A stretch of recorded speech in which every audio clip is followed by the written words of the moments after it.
Welcome back. Angie Horkan with the Wisconsin Beef Council is joining us. You're getting us ready for St. Patty's Day. I am. I have recipes for tomorrow and the following up till St. Patty's Day. I love today's that. Ash Wednesday. I know. You're getting us prepared because now's the time to get ready. Yeah, think about it. Make your menu. I like talking corned beef, obviously, because it might be one of those beef cuts you only make one time a year. A special occasion. Special occasion. So, okay, this recipe I'm showing today is sous vide corned beef. Ooh.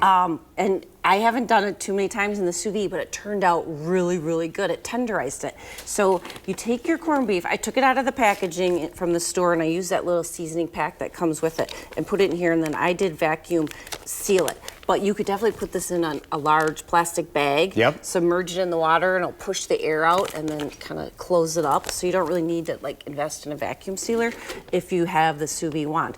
Then you fill your tub with water. You sous vide this brisket at 190 degrees. So you set your wand for 190, and then it needs to sous vide 24 hours. So a day. So plan ahead. Plan 24 hours in advance before you want to get Not out. a last minute thing to do, No.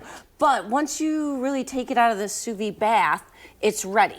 You don't need to then do any extra steps. Like if you sous vide steaks, usually then you like sear them in a cast iron pan or on a grill. You don't have to do that. And it really tenderizes. It looks delicious. So another great way to do corned beef is a slow cooker all day. Tenderizes nice it. and tender, Or in a stock pot on your stovetop or in your oven.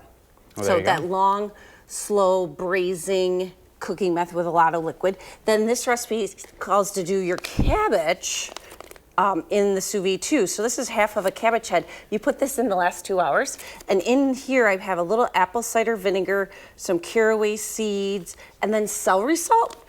And it's really good. It's really tangy, and it's still got a little crunch to it. So if you're a cabbage lover, try that.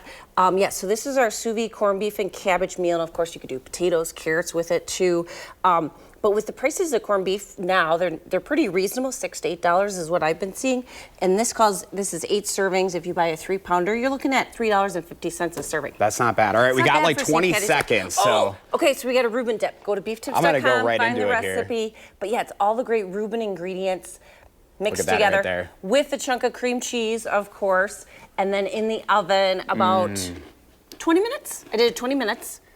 that was so good. Right, a little sauerkraut, Swiss cheese, your corned beef, the cream cheese, All my favorites. I think a little mayo in there too. Well, happy St. Patrick's Day. Thank you. Yeah, you're welcome. Happy